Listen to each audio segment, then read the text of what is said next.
جو کہتا ہے عذر ختم کر کے پھر ایمان کے کام کروں گا، وہ ایمان سے ہاتھ دھو کے ہی مرتا ہے۔ دنیا میں کام ختم ہوتے ہیں، عذر ختم ہوتے ہیں، پھر وقت کا پتہ ہے کس وقت تم کو بیماری لگ جائے، موت لگ جائے، حادثہ آ جائے، گولی لگ جائے، کینسر ہو جائے، کوئی پتہ ہے؟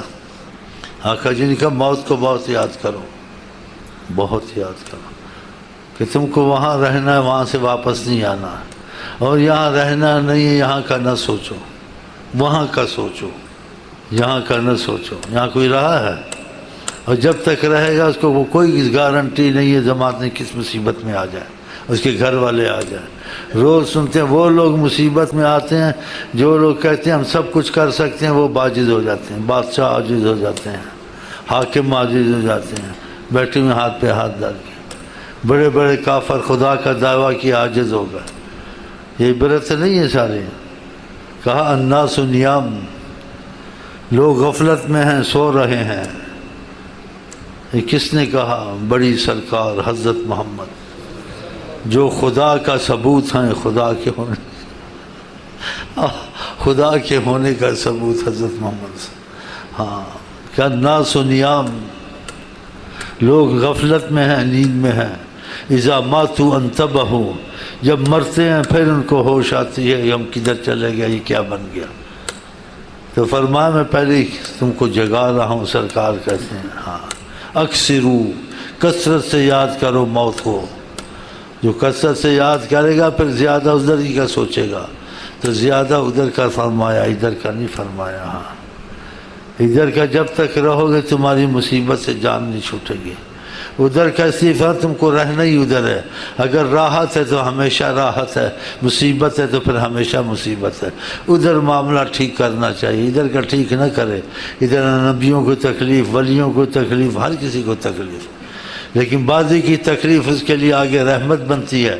بعضی کی تکلیف یہاں بھی عذاب، ادھر بھی عذاب، کہ تکلیف کے بعد بھی خدا کی طرف رخ اس نے نہیں دیا، نبی کو رخ نہیں دیا۔ تو خدا کرے آقا جی کی تربیت سے ہم لوگ چلیں۔ ہاں ان کی تربیت کامل، ان کی تربیت رحمت، ان کی ذات رحمت، ان کا وجود رحمت، ان کا تصور رحمت، ان کی محبت، خدا کی امان، خدا کا تعلق۔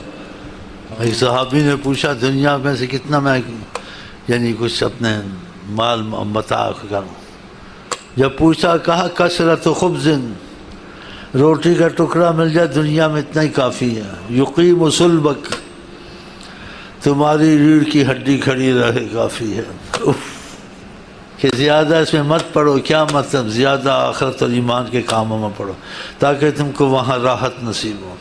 موت سے کوئی بچا ہے، یہ پھر وہی دنیا میں لگے جس نے بچنا تو ہے نہیں ہے، آج نہیں تو کل صحیح۔ ہاں پھر وہی بات کہہ لو، مجھ بکرے کی ماں کب تک خیر منائے گی، اس سے بچ جائیں گے، گھاٹ سے بچ جائیں گے، کیپسول کھائیں گے پھر تکڑے ہو جائیں گے، کیپسول کھاؤ گے 100 لگ جائے گا پھر نہیں مرے گا، کب تک ایسے چلے گا؟ آپریشن ہو گیا کامیاب ہو گیا، اب نہیں مرے گا، پھر مرے گا۔ دل کا آپریشن کامیاب ہو گیا پھر مرے گا، گردے ٹھیک ہو گئے نئے لگایا کوئی پھر مرے گا ضرور۔ تو پھر کیا اتنا وہ بچا کر سوچنا؟ ان وسوسوں سے انسان پھر خلاص دنیا کی محبت، دنیا کے حالات کو زیادہ پھر سوچتا ہے کچھ کرنا چاہیے، کچھ نہیں کرنا چاہیے، بس وقت جو مل جائے اس میں ایمان کے کام کا زیادہ سوچیں۔ بھی اس میں تھوڑا سا وقت نکل آئے تو خود دنیا کا بھی کر رہے ہیں، خدا اس کے دل پہ رحمت اتارتا، اس کو مضبوط کرتا۔ جو دنیا میں لگتے ہیں ایمان کے کمزور تھے، ہر وقت اضطراب ہوتا ان کو 24 گھنٹے، میں قسم کھا سکتا ہوں، سکون نہیں ہوتا ان کو، کیونکہ خدا کی رحمت ہٹ گئی۔ حب الدنیا راس و کل خطیہ، ہر برائی کا جڑ ہے دنیا کی محبت۔ اگر دنیا ہو تو آقا نے کہا نعم المال الصالح للرجل الصالح، مال اچھا صالح آدمی کے لیے جو خدا سے رابطہ رکھتا ہے، کہ اس کو مال غفلت میں نہیں ڈالتا۔ جس کا خدا سے رابطے مال اس کو مل گیا بس بدماش ہو گیا، سمجھو گنڈا ہو گیا۔